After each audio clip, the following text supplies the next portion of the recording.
तेव्हा ते मिलन होतो, जेव्हा आपण आणि ते मंत्र एक होतात, तर तेव्हा जे पॉवर जनरेट होतो त्याला मंत्रसिद्धी म्हणतात. तंत्राचा कनेक्शन देवाची भक्ती वगैरे मध्ये येतात, तर हे कसं येतं? प्रत्येक गोष्टी करायला एक प्रोसेस असते. फॉर एक्झाम्पल आपल्याला मेडिसिन शिकायचं तर त्याचा एक प्रोसेस आहे, त्याचा एक विधी विधान आहे. तसं 3 मार्ग असतात. एक आहे आपलं भक्ती मार्ग, एक आहे तंत्राचा मार्ग आणि एक आहे ज्ञानचा मार्ग. ज्ञानचा मार्ग आपला वेद उपनिषद मध्ये दिलेला आहे की ब्रह्मांड काय आहे, हे काय आहे, जीवात्मा काय, ते वेदोपनिषद मध्ये दिलेलं आहे. दुसरा भक्ती मार्ग. भक्तीमध्ये काय रूल्स रेग्युलेशन्स काही नसतो, काही नियम कानून काहीच नसतात. फक्त आम्ही देवाचा आपण प्रेमात आपण देवाचा स्मरण करतो, त्यांचा पूजन करतो. आणि भक्तीचा मार्ग म्हणजे देवाचा प्रेमचा मार्ग. मग तंत्र मार्ग जे आहे ते एक वेगळा मार्ग आहे, ज्याच्यात आपण देवताची शक्ती स्वतःमध्ये कसं संचालित करता येईल ते मार्ग आपण तंत्रामध्ये शिकतो. तंत्रामध्ये सगळ्यात पहिला स्तंभ जे आहे ते आहे यंत्रपूजन. यंत्र म्हणजे देवताकडे जाण्याचा एक पता, एक ज्योमेट्रिकल फिगर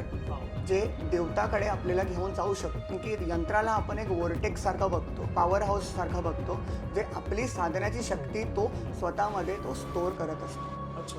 आणि यंत्रपूजन शिवाय साधना होऊ शकत नाही. तर यंत्रपूजन नंतर मंत्र पण प्रॉपर मंत्राच असतात. त्याचा एक स्ट्रक्चर असतो, त्याचा एक प्रोसेस असतो आणि त्याचा एक काउंट असतो. ते झाल्यानंतर त्याचा आपण हवन करतो, तर्पण करतो, मार्जन करतो आणि ब्राह्मण भोज करतो. म्हणजे दशांश हवन, दशांश तर्पण, मार्जन आणि ब्राह्मण भोज असं करून हे पुरुषचरण कंप्लीट होतो. आणि मग जे शक्ती आपल्याला भेटते त्या मंत्राची सिद्धी झाल्यावर ते शक्तीचा आपण कसं प्रयोग करतो. आणि मंत्रसिद्धी म्हणजे काय की आपण एक मीडियम बनतो, माध्यम बनतो, ज्याच्या थ्रू ते मंत्राची शक्ती संचालित होते.